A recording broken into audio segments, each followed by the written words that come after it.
Hello, everybody.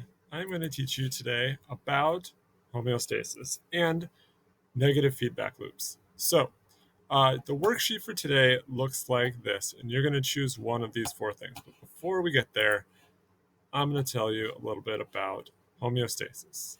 So, you already know that homeostasis is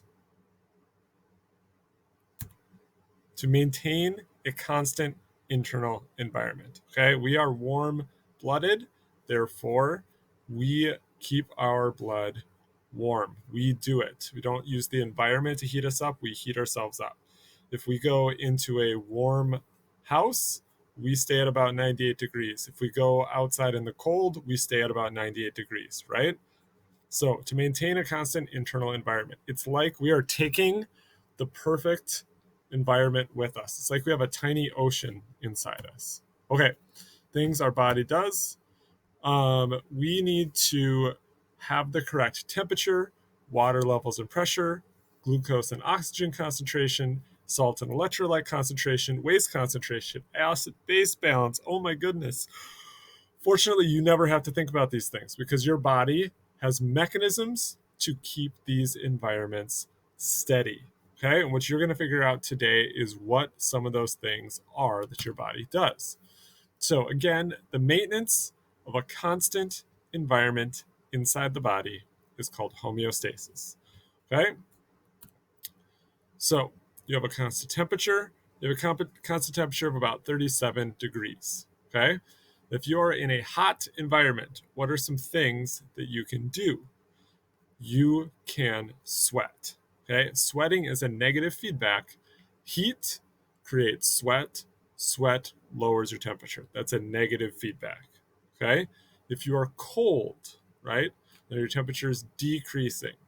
You shiver, which increases that temperature. That also is a negative feedback. It stops it from going down and brings it back up, or it stops it from going up and it brings it back down. So bringing it back to steady is a negative feedback loop. A positive feedback loop would be like you are hot, so your temperature goes up, and that makes you shiver, which sends your temperature higher, which makes you hotter, which makes you shiver more, which takes your temperature higher, right? A positive feedback loop is not helpful to maintain stability. Okay? You do not want positive feedback loops because those are things that go out of control. A negative feedback loop, boop, brings things, boop, back to where you want them to be. Okay, so you're going to look at a negative feedback loop in your assignment. You're going to choose either temperature, glucose levels, toxins, or blood pressure. And you're going to essentially be filling out this diagram. So you're going to say, if blood pressure goes up, how does the body respond? Okay, so you're going to put your answers in this box because I couldn't figure out how to make this diagram editable. Sorry. So if blank goes up, so if you are doing temperature, you're going to write temperature here. Haha, easy. But then you need to figure out actually how does the body respond. So what I did is I did an example down here that you can always look at that says it's about pH. So if pH goes up, how does the body respond? You're going to actually research this. So healthline.com. Okay, we could go to healthline.com. Let's see what healthline.com says. Okay, so pH balance. Oh, it's also known as acid-base balance. That's cool. Normal pH is 7.4. That's good to know. So it could become imbalanced.